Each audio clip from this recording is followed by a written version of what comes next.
Let's move on to chapter 8.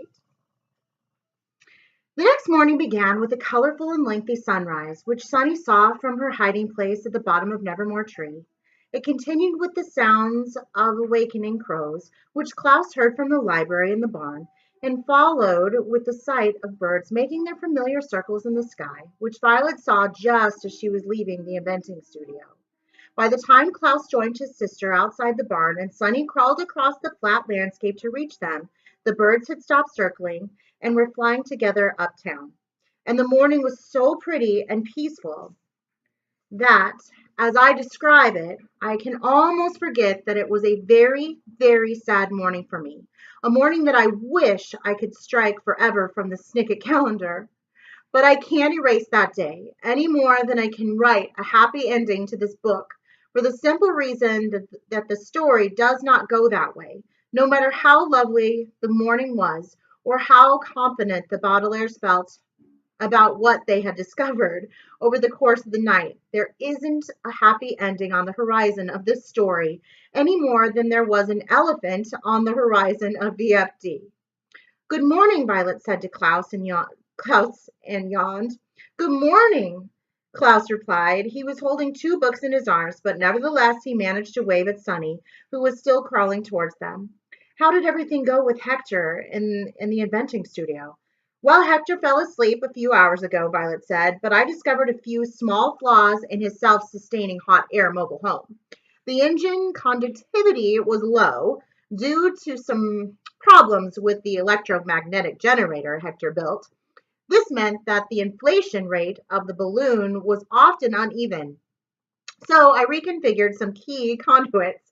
Also, the water circulation system was run on ill-fitted pipes, which meant that the self-sustaining aspect of the food center probably wouldn't last as long as it should. So I rerouted some of the aqua cycling." "Ning!" Sunny called, as she reached her siblings. "Good morning, Sunny," Klaus said. "Violet was just telling me that she noticed a few things wrong with Hector's invention, but she thinks she's fixed them." "Well, I'd like to test the whole device out before we go in it. Is there time?" Violet said, picking up Sunny and holding her. "But I think everything should work pretty well. It's a fantastic invention. A small group of people could really spend the rest of their lives safely in the air."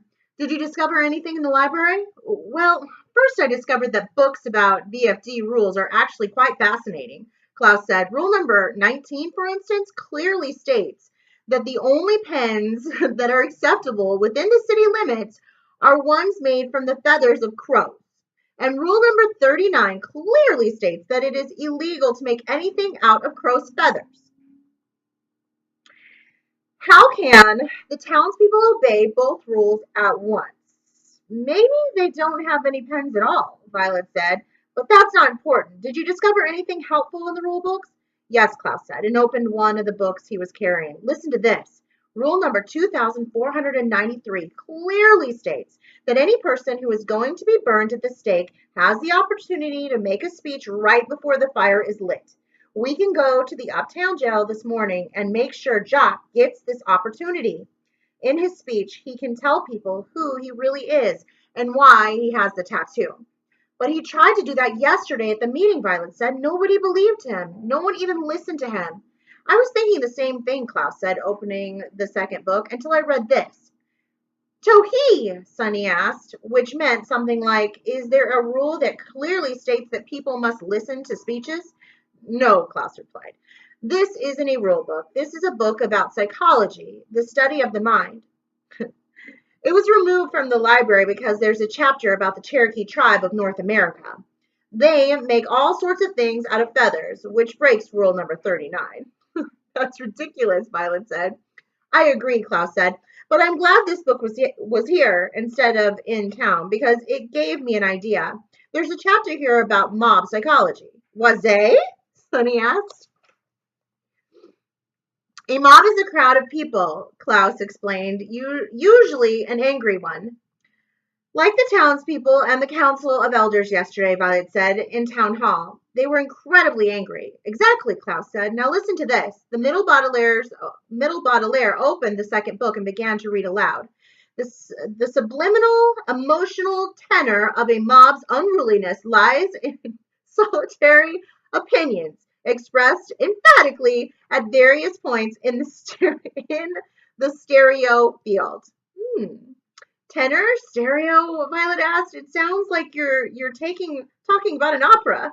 The book uses a lot of complicated words, Klaus said, but luckily there was a dictionary in Hector's library. And it had been removed from BFD because it defined the phrase mechanical device. All that sentence means is that if a few people scattered throughout the crowd begin to shout their opinions, soon the whole mob will agree with them. Interesting. It happened in the council meeting yesterday. A few people said angry things, and soon the whole room was angry. I've always wondered why people did that. I mean, are they all really angry? Anyway. Phew, Sunny said, which meant, yes, I remember. When we get to the jail, Klaus said, we'll make sure that Jack is allowed to give his speech. Then, as he explains himself, we'll scatter ourselves throughout the crowd and shout things like, I believe him! And hear, hear! Mob psychology should make everyone demand Jack's freedom.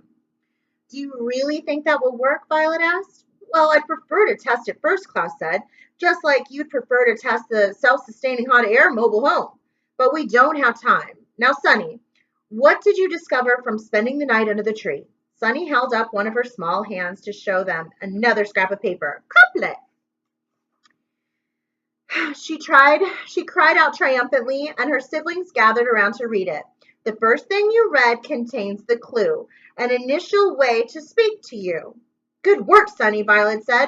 This is definitely another poem by Isadora Quagmire, and it seems to lead us back to the first poem, Klaus said. It says the first thing you read contains the clue. But what does an initial way to speak to you mean? Violet asked. Initials like VFD?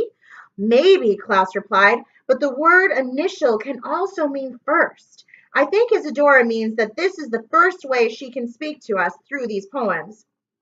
But we already know that, Violet said. The Quagmires wouldn't have to tell us. Let's look at all the poems together. Maybe it will give us a complete picture. Violet took the other two poems out of her pocket, and the three children looked at them together. For sapphires we are held in here, only you can end our fear. Until dawn comes, we cannot speak. No words can come from this sad beak. The first thing you read contains the clue, an initial way to speak to you. The part about the beak, it's still the most confusing, Klaus said. Lecophoseries, Sunny said, which meant, I think I can explain that. The crows are delivering the couplets. How can that be possible, Violet asked. Lodya, Sunny answered. She meant something like, I'm absolutely sure that nobody approached the tree all night. And at dawn, the note dropped down from the branches of the tree. I've heard of carrier pigeons, Klaus said. Those are birds that carry messages for a living, but I've never heard of carrier crows. Maybe they don't know that they're carrier crows, Violet said. The Quagmires could be attaching the scraps of paper to the crows in some way, putting them in their beaks or in their feathers, and then the poems come loose when they sleep in Nevermore Tree. The triplets must be somewhere in town, but where? Go, Sunny said, pointing at the poems. Sunny's right, Klaus said excitedly. It says, until dawn comes, we cannot speak. That means they're attaching the poems in the morning when the crows roost uptown. Well, that's one more reason to get uptown, Violet replied. We can save Jack before he's burned at the stake and search for the Quagmires. Without you, Sunny, we couldn't know where to look for the Quagmires. Hesserin, Sunny said, which meant, and without you, Klaus, we wouldn't know how to save Jack. And without you, Violet, Klaus said, we'd have no chance of escaping from this town. And if we keep standing here, Violet said, we won't save anybody. Let's go wake up Hector and get moving. The Council of Elders said they'd burn Jack at the stake right after breakfast. Yikes, Sunny said, which meant that doesn't give us much time. So the bottlers didn't take much time walking into the barn and through Hector's library, which was so massive that the two bottler sisters could not believe Klaus had managed to find himself information along the shelves and shelves of books. There were bookshelves so tall you had to stand on a ladder to reach their highest shelves, and there were ones so short that you had to crawl on the floor to read their titles. There were books that looked too heavy to move and books that looked too light to stay on in one place. And there were books that looked so dull that the sisters couldn't imagine anyone reading them. But these were the books that were still stacked in huge heaps, spread out on the table after Klaus's all-night reading session. Violet and Sunny wanted to pause for a moment and take it all in, but they knew that they didn't have much time. Behind the last bookshelf of the library was Hector's inventing studio, where Klaus and Sunny got their first glimpse of the self-sustaining hot air mobile home, which was a marvelous contraption. 12 enormous baskets, each about the size of a small room, were stacked up in the corner, connected by all sorts of different tubes, pipes, and wires. And circled around the basket were a series of large metal tanks, wooden grates, glass jugs, paper bags, plastic containers, and rolls of twine, along with a number of large mechanical devices with buttons, switches, and gears, and a big pile of deflated balloons.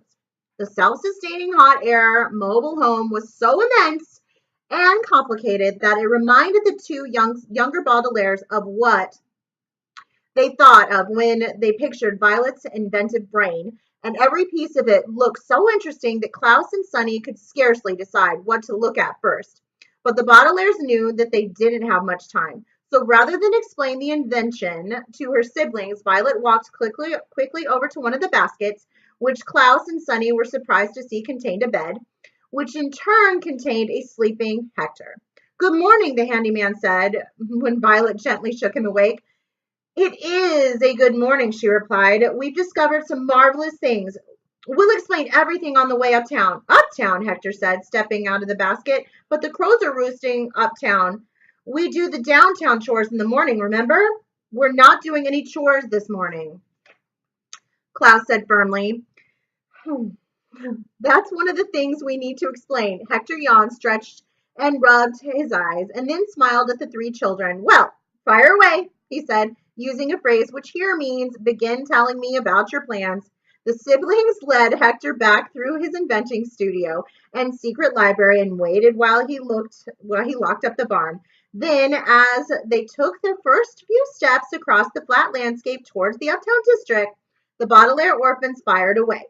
Violet told Hector about the improvements she had made on his invention, and Klaus told him about what he had learned in Hector's library, and Sunny told him, with some translation help from her siblings, about her discovery of how Isadore's poems were being delivered. By the time the Baudelaires were unrolling the last scrap of paper and showing Hector the third couplet, they had already reached the crow-covered outskirts of BFD's uptown district. "So the Quagmires are somewhere in the uptown district," Hector said. "But where?" "I don't know," Violet admitted. "But we'd better try to find Jack first." "Which way is the uptown jail?" Violet asked Hector. "It's across from Foul Fountain," the handyman replied. "But it looks like we won't need directions." "Look, what's ahead of us." The children looked and could see some of the townspeople holding flaming torches and walking about a block ahead of them. "It must be after breakfast," Klaus said. "Let's hurry."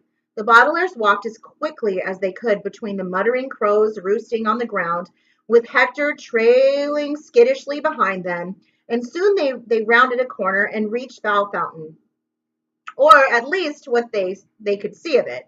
The fountain was swarming with crows, who were fluttering their wings in the water in order to give themselves a morning bath, and the Baudelaires could scarcely see one metal feather of the hideous landmark. Across the courtyard was a building with bars on the windows and crows on the bars, and the torch-carrying citizens were standing in a half circle around the door of the building.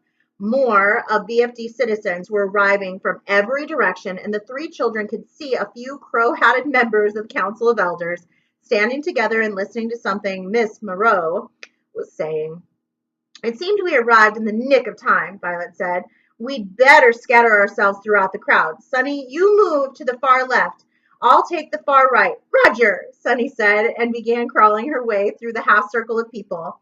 I think I'll just stay here, Hector said quietly, looking down at the ground. But the children had no time to argue with him. Klaus began to walk straight down the middle of the crowd. Wait, Klaus called, moving with difficulty through the people. Rule number 2493 clearly states that any person who is going to be burned at the stake has the opportunity to make a speech right before the fire is lit. Yes, Violet cried from the right-hand side of the crowd. Let Jock be heard. Officer Luciana stepped right in front of Violet, who almost bumped her head on the chief's shiny helmet. Beneath the visor of the helmet, Violet could see Luciana's mouth rise in a very small smile. It's too late for that, she said, and a few townspeople around her muttered an agreement. With a clunk of one boot, she stepped aside and let Violet see what had happened. From the left-hand side of the crowd, Sonny crawled over the shoes of the person standing closest to the jail, and Klaus peered over Mrs. Lesko's shoulder to get a good look at what everyone was staring at. Jock was lying on the ground with his eyes closed, and two members of the Council of Elders were pulling a white sheet over him. Oh my goodness. As if they were tucking him in for a nap. But as dearly as I wish I could write that it was so, he was not sleeping. The Baudelaires had reached the uptown jail before the citizens of BFD could burn him at the stake, but they still had not arrived in the nick of time. All right, that's the end of chapter 8. We'll continue with chapter 9 soon.